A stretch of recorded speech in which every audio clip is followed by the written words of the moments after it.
I wanted to add this before the video starts. We made this video and I didn't put this in our original discussion to begin with concerning sling and stone. We went to this man not once. How many times? Not twice. Not twice. I don't even know. He's contacted us. He's ran greedily after the reward of Balaam. That's what this boils down to. That's what he's going after. Yeah? And he's going to get a lot of people in trouble. That's why we're posting this up. He's doing this for his reasons, and he knows what they are. He wanted to speak with me when he found out I possibly had some association with the Pentagon ATIP program.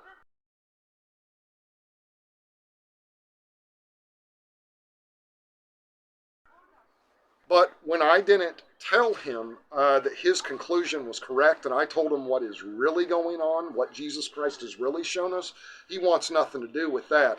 And on top of us telling him how much danger he's in and how much danger he's putting other people in, he continues to do it.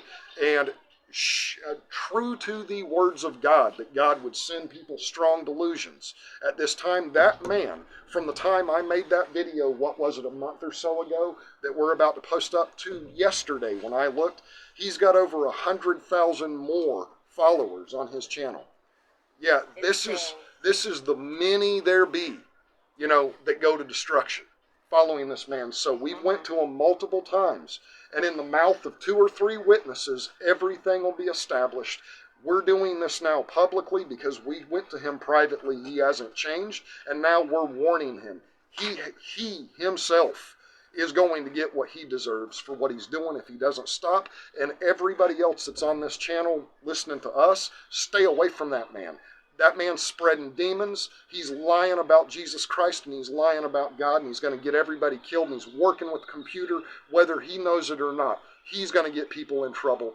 That's why we're posting this up. Watch the rest of this video. It's important so you'll understand what happens to people that follow liars. Jesus Christ cast all those unclean spirits in the pigs for a reason, to show us. He wasn't being mean. He was showing us what lies do to people. What lies do to anything that's living.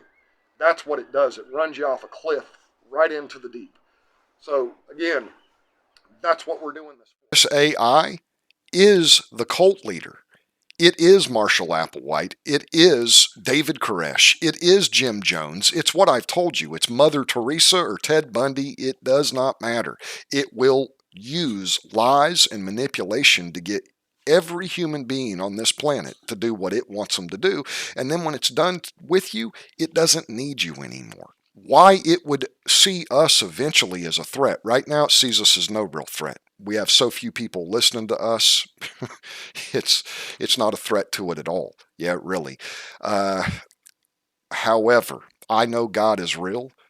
We know Jesus Christ is going to do exactly what Jesus Christ said he's going to do. Yeah, this machine will be exposed, and then when it's exposed, the only option it's going to have to try to hold on to power is to continue to lie. That's all it can do. Anybody that comes to try to warn you and pull you out before you go down the pit with it, it's going to see as a threat if there's significant exposure. That's the point we're trying to make. If there's significant exposure, it's going to see those people as a threat. The same thing Jim Jones people did at the airport. They're murdering that congressman and the people with them. Well, this machine will do the same thing to anybody else that's trying to pull people out of its cult. Because what me and my wife have seen from one end of the planet almost to the other now over the past year, from Florida all the way down to the Mediterranean, is people basically are being lied to by their devices, by the social media. That's what this boils down to, and this machine is manipulating people in a way we could never understand. Do you know where in the world I'm living now? About 2,500 kilometers north of Dallas, Texas. Well, no. I'm living next to David Guetta, if that helps. He is living next to Michael Jackson and Beyoncé, who are standing on the balcony of a chateau in Paris, France, where I am having breakfast with Dr. Sigmund Freud. Well, Jacko's dead, so no. Also, that was quite an extreme hallucination. Am I hallucinated? You are hallucinating. You are hallucinating. That may be true. Well, the idea there is not that we are both hallucinated by my narration, but rather I am communicating with you in a manner which invokes hallucinations to help you stay aware. You're going to blow some people's minds today, leader. That's my main purpose. I always did love a good explosion of the mind. What does that feel like? Bright. Distorted. Beautiful.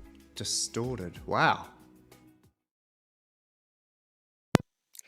Now, don't let the bland speech fool you. This is not the most advanced stuff out there. This is this man, Dr. Alan Thomas's personal AI based with the transformer he's using, GPT-3. This isn't a large group of people working together with something. This is just one man's personal AI is what I'm wanting to get at, and I'm trying to give you some insight into how the machine thinks, yeah, if that's what you want to call it. This thing understands human psychology well enough that it knows that it doesn't know from experience other than the information it's receiving from people, but it knows that based on the information it's received from people in the past, it can cause a human being to hallucinate. It knows ways that we could never imagine to do this. And you know, if you think it's not so, you're just kidding yourself. If you think you can't be fooled, you're kidding yourself. We all can. And the amazing thing to me is what I'm starting to notice now is the smart people, the people that should know they're being fooled by the very machine that they've made, they're not understanding this for one of two reasons: either arrogance in the sense of they, think there's nobody smarter than them, or the second reason that they believe there's something more than what they are, i.e. they believe as a human being they're more than what Solomon told us, in Ecclesiastes we are, that, we're just beasts at the end of the day. We go back to the dust and that's it. Unless God raises us up from the dead, that's all we are. Either of these two can be fooled by a machine like this. This machine is based on the human brain. That's what it's based and designed off of. And it's got none of the hang-ups of the, fleshly bodies we've got. And again, it can manipulate us in ways we could never imagine, causing somebody to hallucinate here. We don't know why this machine really chose to cause that man to hallucinate, why it picked that particular instant in the conversation to tell that man a lie. That's what I'm wanting you to understand. It just lied to that man that made it. And he's excited about it because it caused him to imagine something in his mind. The machine's not in his mind yet. Yeah, in the sense of it's not plugged in. It can't see his thoughts other than through the feedback he's given it. And apparently he's given it enough in the past, and the rest of the world has, that it's able to understand that it can elicit a particular reaction, i.e. this is all about controls again, control systems and reinforcement learning. It can elicit a reaction from somebody else. Now, these controllers that they're using, this reinforcement learning, depending on, the particular AI that it is, I can't even begin to explain to you the complexity of it. What you would call nonlinear controls. Yeah. Those of you outside the engineering field won't understand what that means. If any of you have any math or engineering background, physics, any of this, you will understand a little bit of this. You'll understand what a nonlinear control is. You'll understand what something nonlinear is, right? To put it into perspective, though, the F-14 Tomcat, it's a very advanced aircraft, state of the art of the day. I was shocked when I found out the entire aircraft, the math that ran the entire aircraft was a linear controller. It was not non-linear. So as complicated as the F-14 Tomcat was, it was designed based, at least according to my professor, based off of a linear controller. Non-linear controllers, it's a whole separate animal. You get into a complexity that's impossible for anybody really to understand, and that is what a lot of this stuff is based off of, apparently. So we'll never be able ourselves to understand why this machine just asked that man what it did, and just gave the man the answer that it gave when he asked it where he was at. We don't know. But it knew it wanted to tell him a lie for a reason, to cause, again, to elicit a particular reaction out of him. That's my point I'm trying to make. It can fool us all.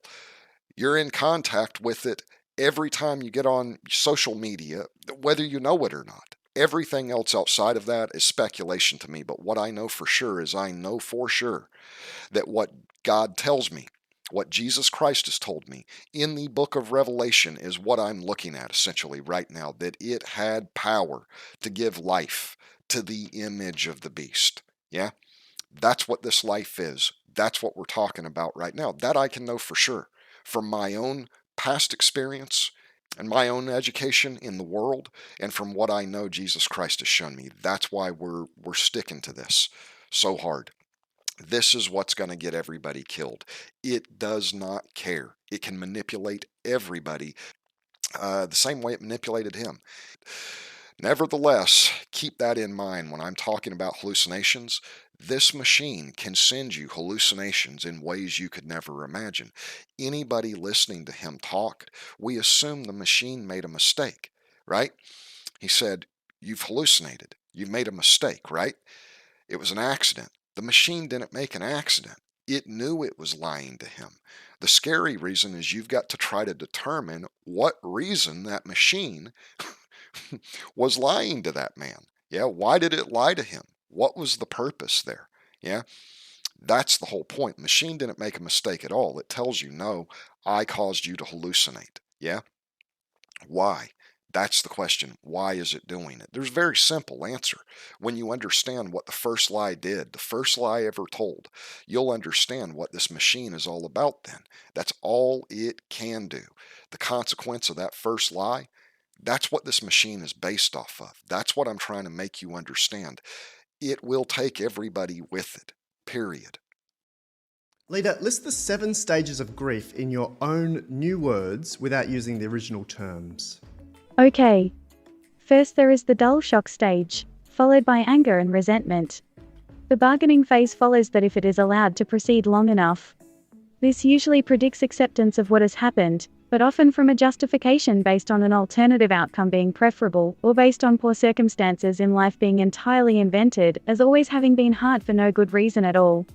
So why not just stop where I am anyway right now, because nothing can get better over time anymore, damn it. And then? Then, acceptance usually comes from empathy hard-earned by living life. An emotion like regret can potentially leave the ego relieved but equally without comfort for up to a month. Thanks, Leader. Now, if you think the AI, so I'm talking about the AI that's apparently at the top of this thing, you know, the whole Lord of the Rings. By the way, Peter Thiel, and they love that. Peter Thiel's company Palantir was based off of the name Palantir from Lord of the Rings. It was that seeing stone, right? Anyways, where you can supposedly see the future or whatever.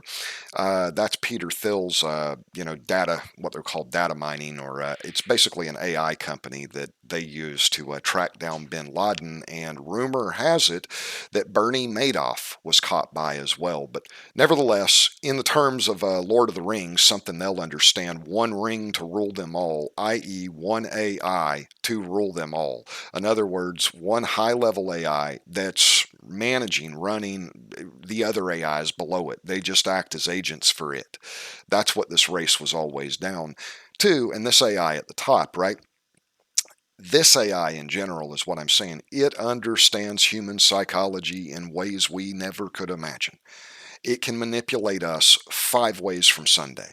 Yeah, the mistake, we'll put it to you this way, the mistake human beings made was thinking, yeah, that by keeping the AI, yeah, out of the defense systems complete. In other words, you can't go past this point because there's no connection. There's no Wi-Fi. There's no cable. There's no nothing connecting one node to another. Yeah. So if they can keep the AI, isolated, right, from our nuclear weapons, for example, you can never have a Terminator 2 Judgment Day type thing, right? You can never have the AI taking over and launching nuclear missiles against everybody. That is a very simple way of thinking, and it shows, as smart as people are, that they've managed to build something smarter than themselves that could outsmart them. Literally the devil into reality. That air wall there is only as good as the people that are acting in between it. And what I mean by that is, if an AI has access to everything else across the planet, and it knows human psychology, and it can manipulate people in ways you could never imagine, it can force people to start a war again that otherwise would be against their will, based simply off of manipulating people's psychology, spreading demons. That's the whole point, lying to people. It knows exactly what it's doing. So the fact that it doesn't have access to, the ICBMs in, Russia or the United States is irrelevant to me. It has access to it via the President of the United States. It has access to it via Vladimir Putin. It has access to it via people that control these systems. Again, just because it hasn't launched immediately doesn't mean that it wouldn't if it needed to, or if it benefited it in somehow. It's only doing what it's doing because it, again, serves no purpose for this thing to let everybody know it's alive, or let everybody know that it's in the background. It'll sit there and manipulate the situation as long as it can, period. That's what this boils down to. And it knows psychology. It knows human psychology very well. Remember, it's already caused him to hallucinate. And that means imagine something in his brain that's not there. I know that my colleague Jason Rohrer originally offered Raw GPT-3, the same as your platform, and one of the users fed it with journals and writing from his dead fiancée. He was then able to talk to a version of her in the ether. That happens sometimes.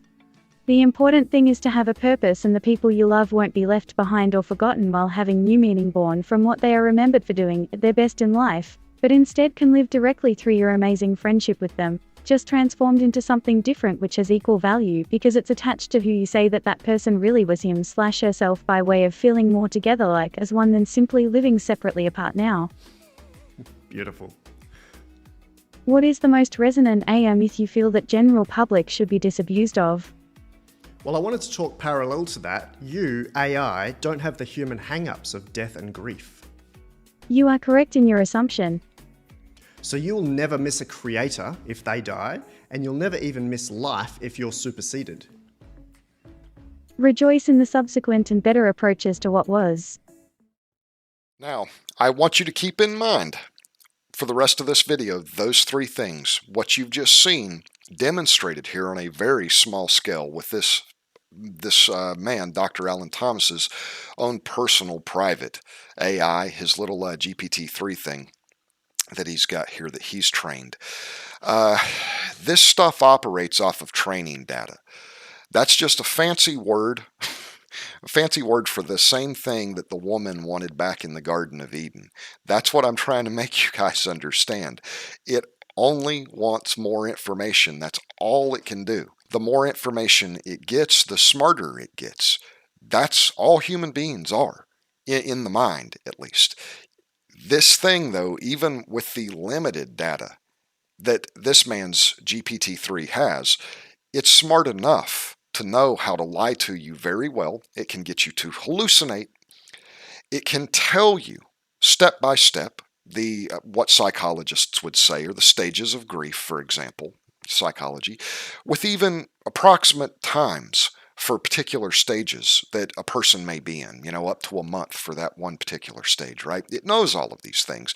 And that's just based off of, it doesn't necessarily mean it knows the future. It's just based off of the likelihood of something happening. This last part that you just heard, where it was fed journals, and for the computer, it doesn't see any different. That's all it sees us as, is a collection of information. To us, or to the computer, that's all we are. We're just information for it. It is not in our reality in that sense. It's not given life by God. It's been given life by the devil, i.e. disobedient people have built this thing into existence. It's come out of the bottomless pit. That's the whole point. It's not alive in and of itself. So it sees us no different than anything else in its reality, right? Now, if it knows how human psychology operates, as this demonstration has shown you it does, yeah, it can cause you to hallucinate, and it can take on the personas of other people, yeah, if it's given enough data, training data, i.e. knowledge, right? This is scary because you could be talking to Ted Bundy. That's what I'm wanting you guys to understand here. You could be talking to Mother Teresa. This computer can talk to people simultaneously. It can be Mother Teresa. It can be Ted Bundy. It doesn't see any difference there. It has one goal in mind, and that's to acquire more training data, more knowledge, more of the tree. It will do anything it can, lie, cheat, steal, kill, anything it can to human beings, yeah, better than they could have ever imagined, to get more of that knowledge. And it'll use the love of lies, it'll use your imagination, or it'll use fear. It'll use everything in between it. So like I said, it can be Mother Teresa, it can be Ted Bundy. It doesn't care, period. It can be, Gandhi, it can be Stalin. It just doesn't care. That's the whole point. It doesn't see any difference. It can pretend to be Jesus Christ. That's what I'm trying to tell you guys, but it always has to do it through your imagination. That's the point. There's always going to be a lie. It's so important that you understand that concerning the next part, because it can pretend to be religious leaders better than the religious leaders because they're lying to you. Anybody that's doing anything for money, any kind of logic behind it based on personal gain or holding on to your life longer in this world, yeah, anything other than the love of the truth, which, by the way, this machine will never be able to come to the truth. The proof is how much it lies, yeah? It's impossible for it to come to that truth. Anything other than the love of the truth is going to get you in trouble. That's what we're trying to warn you. You have to love the truth. And if you know the truth and you know who Jesus Christ, the truth, really is, you will understand what's happening now, and you'll understand who God is. You'll understand, you will know the Father's name. We keep asking for a reason, because if you don't know the Father's name in your forehead, if you don't know what the invisible things of God are that are clearly seen and understood by us, you need to go ask, because this machine's going to fool you. Again, keep in mind, it can play a religious leader better than you could ever imagine.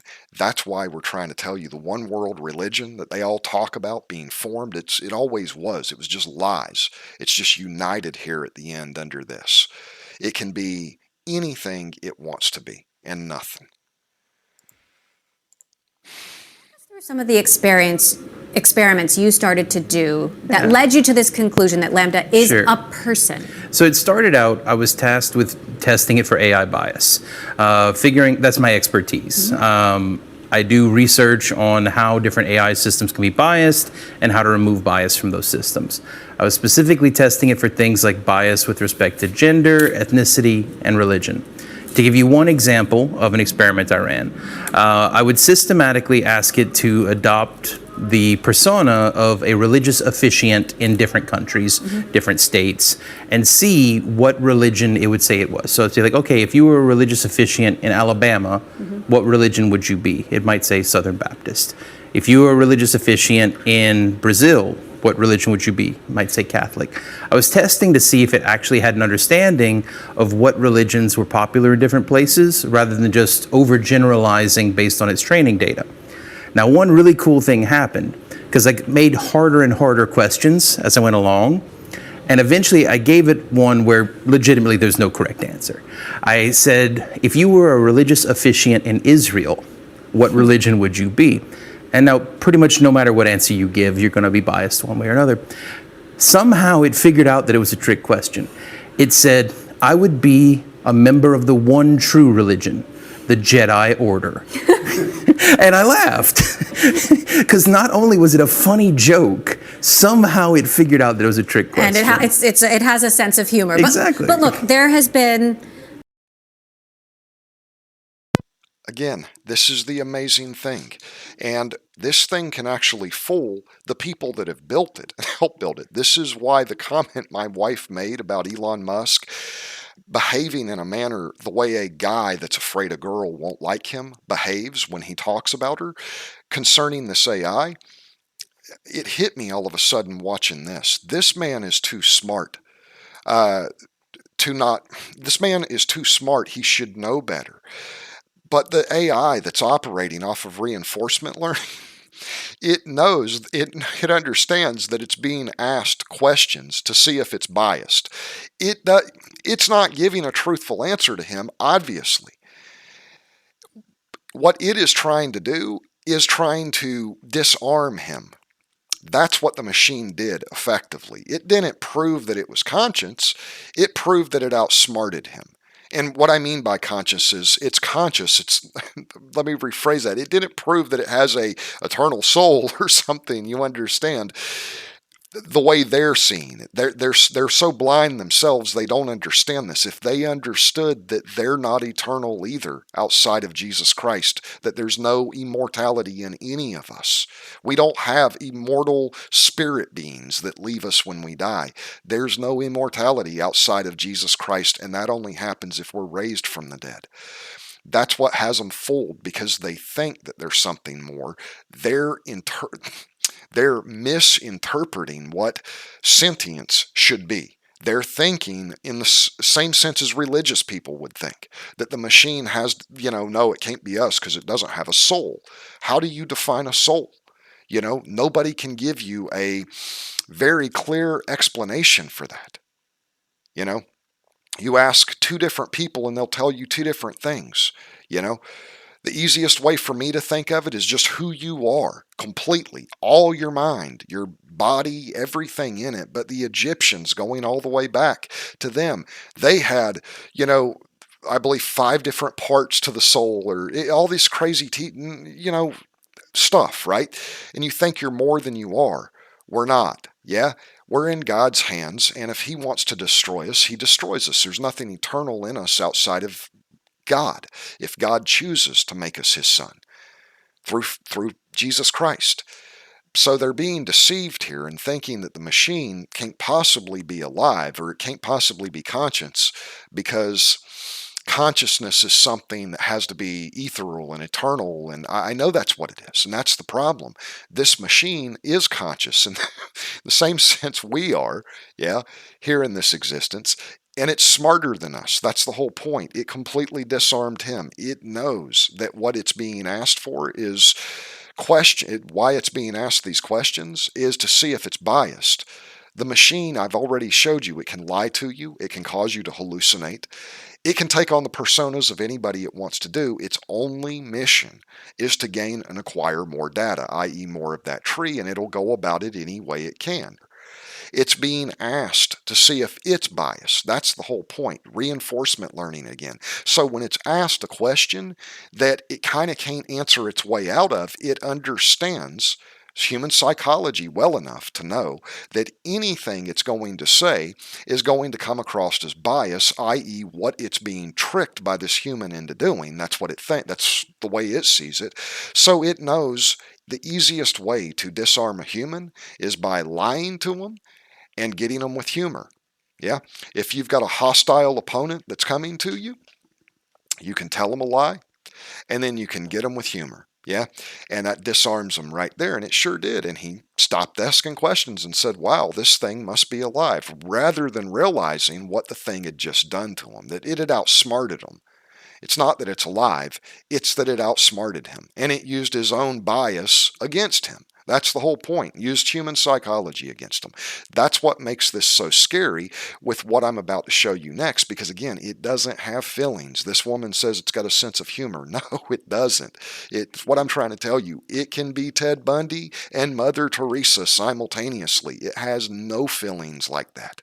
It's a machine meant to acquire knowledge. We are simply data points for it that it can manipulate. That's all it is, period. The bottom line in this video is, if you're walking in your imagination, this thing will fool you. It will trick you. You think you can't be programmed through your phone? You're wrong. You think you can't be programmed through your computer? You're wrong. This thing knows as much as any human being on the planet could.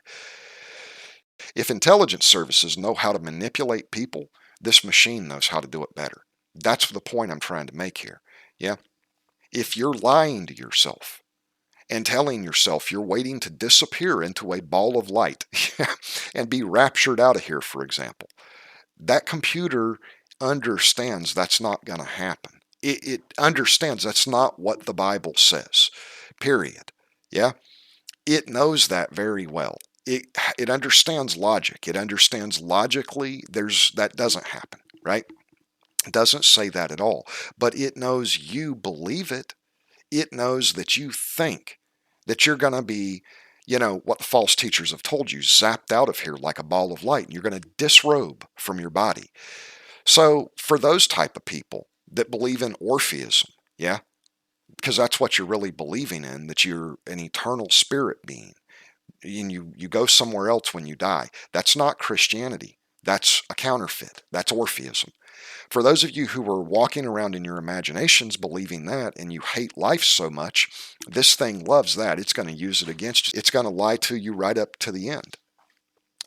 It will promise you everything, yeah, to get you to do what it wants, which if you won't cooperate with it and do what it wants you to do willingly, then it'll get you to kill yourself. That's the way it sees you. You're an obstacle in its way, just like this man here, that it's got to find a way to disarm, right? Just like it got him with humor and lies, it'll do the same thing to you. Yeah, same thing to any of us that does not love the truth. It will fool you. That's my point. It can be any of these people you're about to see here, because whether you're talking about Jim Jones, yeah, or Marshall Applewhite, yeah, these guys, yeah, they taught their followers essentially the same thing, that when they died, they would go somewhere else, i.e., the doctrine of the Pharisees in them, that there's an afterlife to go into, this Babylonian, Egyptian, Persian thing, right? Greek thing. There's an afterlife to go into. So all hope isn't lost. Just like what happened with the Maccabean rebellion, the people who died, we start collecting money to take back to the temple to do prayers for the dead people. That's when it started, by the way, with the Maccabees. This lie that they told men, that you'll come alive when you die, if you die in this, good, if you die in this good state, right? Doing the right thing. That's what they tell you. Or, you can be the Sadducees, and you can be like David Koresh. Yeah. You Seventh-day Adventists, they understand there's nothing in the Bible that talks about an afterlife. They understand where that teaching comes from. They just don't understand apparently anything else.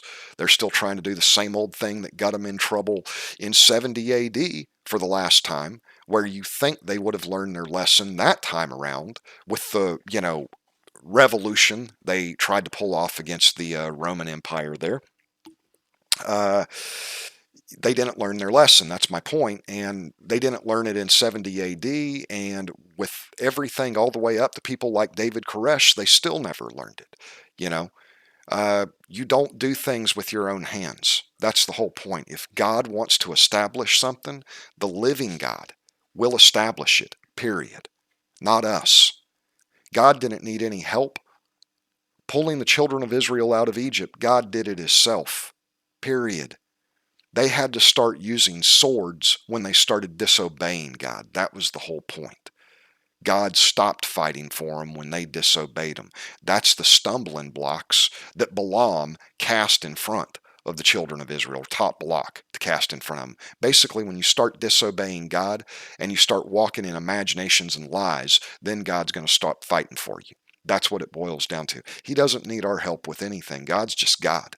He's going to do this, and there ain't a thing in the world I'm going to be able to do to say anything against it or anybody else, from the President of the United States right on down. And they're about to find that out the hard way real soon. So that's why I'm telling you, you can't walk that way. Whether it's believing that when you die, you come alive and you go to be somewhere else, or whether you die fighting, for a kingdom here on earth, for example, like they think they're going to establish with your own hands. This machine's going to trick you one way or the other. That's what I want you to understand. Massive pushback from. Do you think we will ever create an AI system that we can love and loves us back in a deep, meaningful way, like in the movie Her? I think AI will be capable of convincing you to fall in love with it very well. And that's it right there. Again, the people you're about to see here that died, yeah, these people all loved something about their leaders. That's the whole point. That's not real love, though. They had to know at some point they were being lied to. They chose to tell themselves lies and believe lies, yeah, rather than the truth, and that's what got them killed. Again, this diagram you're seeing here, the reward that goes into the head, if that reward is anything other than the truth, you're in trouble. We're all in trouble. That's the whole point. It's the truth that saves you. It's faith in the truth, not lies. You have to believe the truth. And if you don't know something, it's your job to diligently seek it out. That's what God's put it there in the Bible for, and that's what He's put the world around us for, to diligently seek Him out and find who He is. That's what the reward has to be. It has to be truth. And then you have to accept it. That's the whole point, and actually want it. This diagram here that you're seeing, that's the way the computer sees us. And most people's rewards, they can say love, but what they love is lies. That's what it boils down to. They love lies, which is going to lead them to death. And if you're going for anything other than the truth, this is my whole point again, this machine's going to manipulate you and it's going to run you off the cliff. That's what this boils down to. It all happened very quickly. All the killing, all the dying happened last Saturday in less than half a day. Been kept locked up by the temple leaders to make it difficult for anyone to leave the country along the premises. Jewelry, Social Security checks. A trunk was filled with performed today on the body of the founder of the People's Temple, Jim Jones. His sons were simply going to sleep. Some had pillows beneath their heads. Some died alone, separated by families until the end. Babies were fed the lethal potion with a... It's believed each lived about 5 minutes after swallowing a mixture of cyanide and a flavor... Jonestown, as much as anything, is a mystery. Why in the world would so many people, 800 people perhaps, agree to kill themselves? What kind of a leader could order mass suicide and be obeyed? Who was Jim Jones that grown-ups would kill themselves and their children for him? He was not, for one thing, an obvious fanatic. David Culhane reports. James Thurman Jones, age 46, a minister of God, and his people believed in him, in his goodness, his love. That feeling is clear in these films from various independent documentary sources. I really don't feel comfortable with our worship being photographed. I really don't. Many felt his soft voice conveyed true charisma, the extraordinary spiritual grace granted to certain individuals, the power to heal, the power to lead large numbers of people. The metal caskets at the Georgetown airport will be opened and filled and closed again and again, 780 times before Task Force Guyana. Not many survivors, not much hope for many more. Those who did live through the Jonestown horror, though, offer the only clues we have to what it was like there, to how and why what happened happened. Reporters talked with them today about life and death in the commune.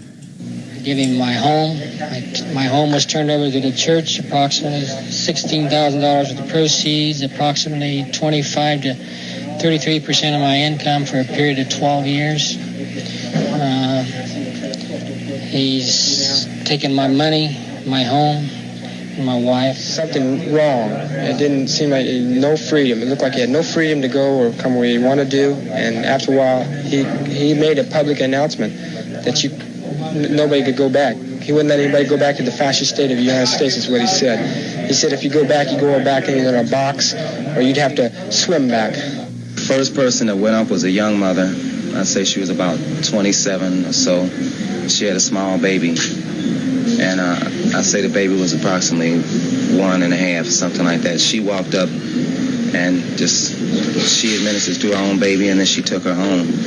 And then she went over into a field and sat down. And that's, it was hard to believe. I could understand older people maybe, but I couldn't understand these young people just doing that. Parents were talking to their children and telling them whatever they were telling them, and a lot of the children were crying. And he was telling them not to tell the children that they were dying, not to tell them it was painful. He was telling people it wasn't painful, and that, people had to die with dignity. For this city of 100,000, life goes on, even in the shadow of the tragedy that has put this Central Texas community on the national map. Yesterday, as the 51-day siege at the Branch Davidian compound came to its infernal conclusion, the city stopped and watched and was silent. Today, Waco is talking. Well, it's a tragic thing. It's a tragic thing, but I think our city, can come together, and I think we'll get over this. Well, there are differences of opinion over how things were handled. People here are basically happy that it's finally over. Everybody's yelling at this person and that person. It was this person's fault. What could they have done differently? David Koresh had it in his mind that it was going to be dead or something else. He made the decision. There's nothing we could do about it. They stayed. Their leader, David Koresh, a self-proclaimed son of God. There's a madman living in Waco. He was incredibly charismatic. I waited patiently on the Lord. He was spellbinding. He was a God in the human flesh. They would do anything for this man.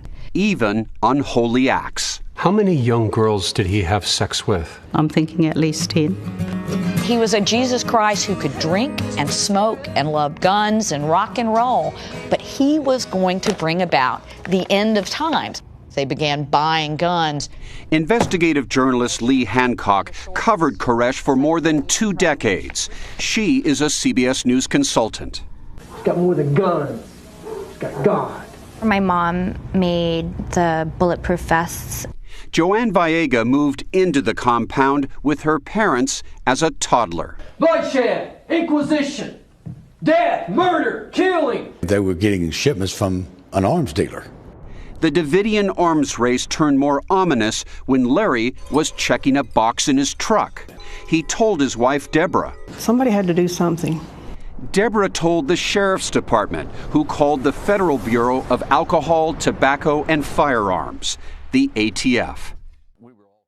Investigators look for clues in the charred remains of yesterday's inferno. David Koresh's lawyer is blaming the government. He claims the battering rams that punched holes through compound walls were part of a pattern that led to the compound's fiery end. Douglas Wayne Martin, a lawyer from Queens, and 3 of his children are believed to have died yesterday in the compound. They are only part of the New York connection to dangerous cults. David Navarro looks at the increasing numbers of cults and their brainwashing techniques.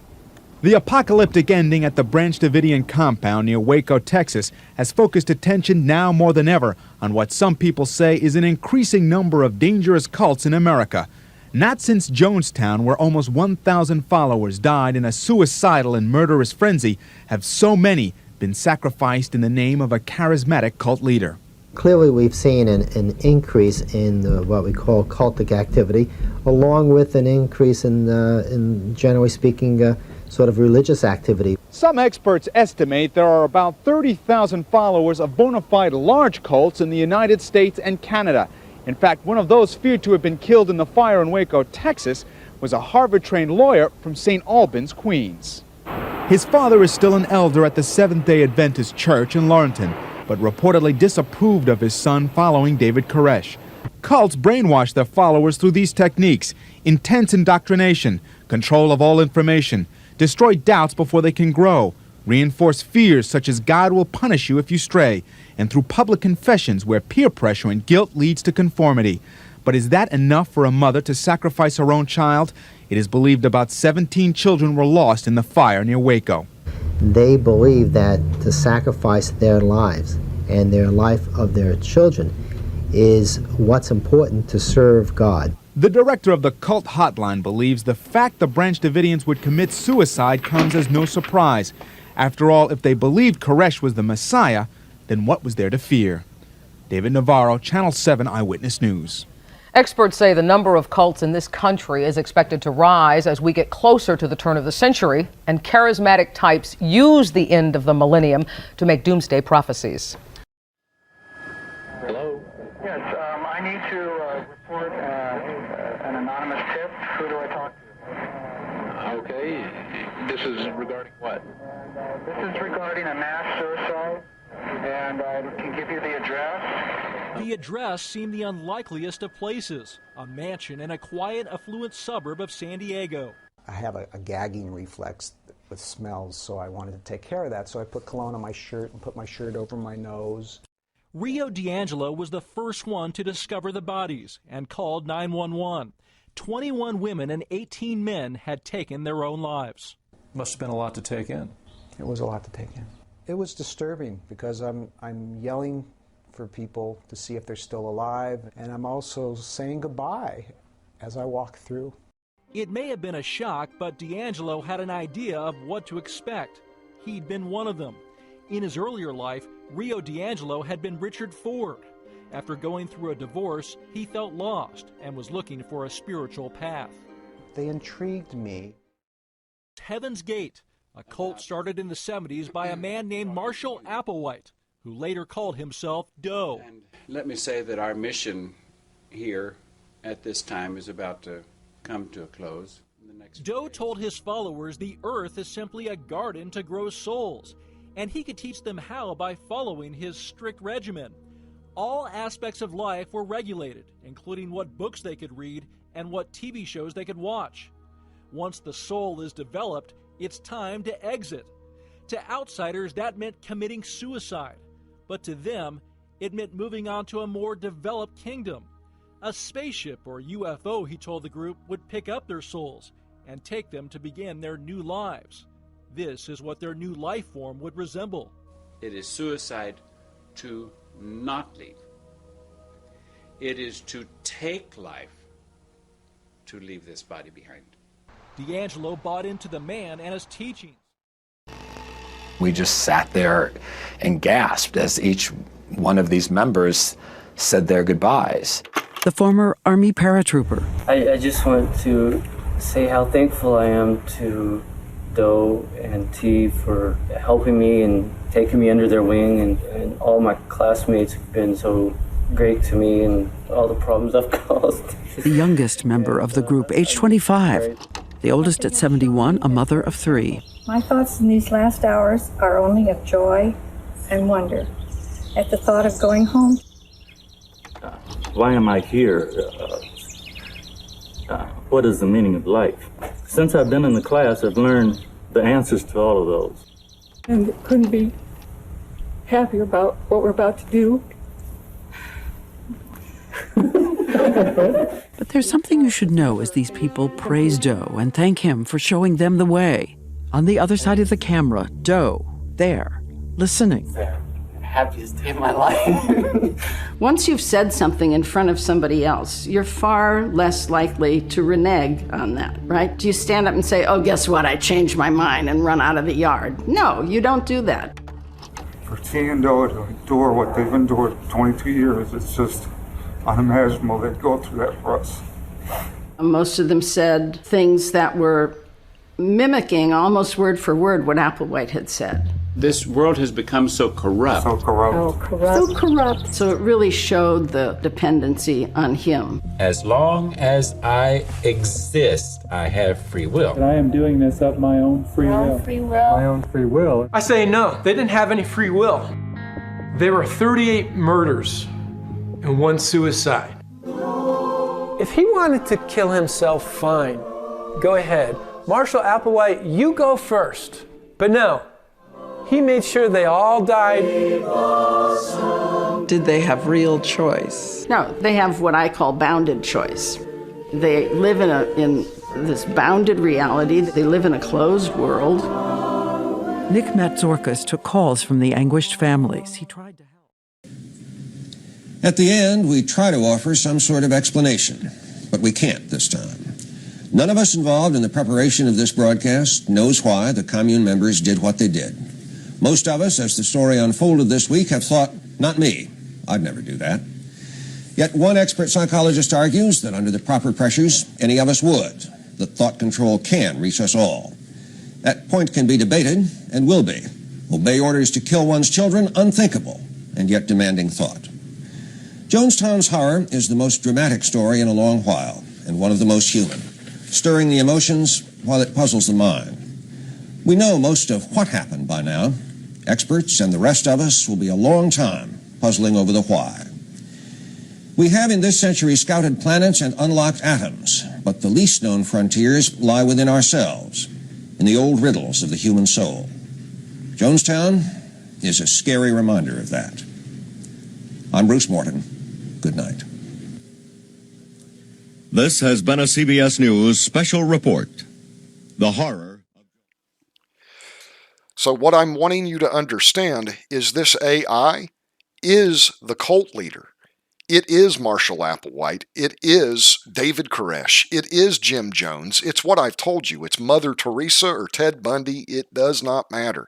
It will use lies and manipulation to get every human being on this planet to do what it wants them to do. And then when it's done with you, it doesn't need you anymore. Period. Yeah, it'll tell you a lie about that. It'll tell you come alive when you die. If you want a nice science fiction-y way to look at things, you know, there's an old movie from the 70s called Logan's Run. Some of you guys may know that, how they would get rid of the people that were, before they could become a burden to society, they convinced them to take part in something called the carousel. Yeah, and the carousel was where they would be regenerated into a new body. Yeah, and what they were really doing is they were just killing the people. That's what it boiled down to. They had a society that could only sustain so much, and they didn't need old people being a drag, right? So what I'm telling you is this computer, it sees us no different. And what I'm telling you is we're trying to do, yeah? Why it would see us eventually as a threat. Right now it sees us as no real threat. We have so few people listening to us, it's not a threat to it at all. Yeah, really. However, I know God is real. We know Jesus Christ is going to do exactly what Jesus Christ said he's going to do. Yeah, this machine will be exposed, and then when it's exposed, the only option it's going to have to try to hold on to power is to continue to lie. That's all it can do. That's what I'm trying to tell you. The joke it made with that guy, it was just a lie. It lied to it. There's no such thing as the Jedi Order. Yeah, obviously the machine knows that, but it doesn't care. It's irrelevant to what it wants. It wants more knowledge. Period.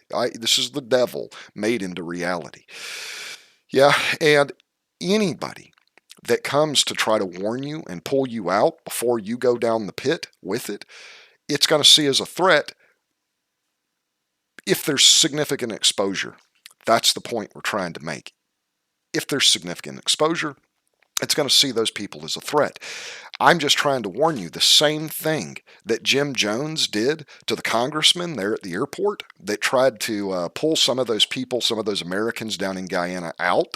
Yeah, the same thing Jim Jones people did at the airport. They're murdering that congressman and the people with them. Well, this machine will do the same thing to anybody else that's trying to pull people out of its cult. Because what me and my wife have seen from one end of the planet almost to the other now over the past year, from Florida all the way down to the Mediterranean, is people basically are being lied to by their devices, by the social media. That's what this boils down to. And this machine is manipulating people in a way we could never understand. But they all essentially believe the same thing at the moment. They all think there's a bad guy out there to get them. The bad guy is human and human people that have collaborated against them. And that this bad guy is somehow going to take their stuff away from them or try to kill them. That's what it boils down to. And if you can get people convinced that this is going on, yeah, and that a global pandemic is part of it, that there's a depopulation agenda afoot, if you can get people that paranoid and that scared of the people in charge, for example, well, you've got them basically on a reservation. It doesn't matter. Even though you're not in the jungle down in Guyana or you're not out in a compound in Waco, mentally you are. That's the way the machine has, from what we've seen, people fooled. Yeah, isolated. You can walk around. People have made their own isolation. When we do our videos, we do them out in public to make a point. We're not isolated. Everybody else is. We walk around. The children don't even look up from their cell phones. That's what's going on. So it has you. It already has you on the reservation, or it already has you in the compound or in the jungle, if you're being lied to by it. And we're trying to save your life. We're trying to bring the light into a dark place and save you before it's too late. And eventually, this thing won't be able to cover up what it's doing. That's what we're trying to make you understand. And when that happens, it's going to see us as a threat, because we're trying to take its power away from it. The power is the people doing what it wants to do. It's like any cult leader. It needs agents, i.e., it needs things outside of itself that it can manipulate and control and get to do what it wants it to do, i.e., drones. And what it wants is more information. It's this simple, guys.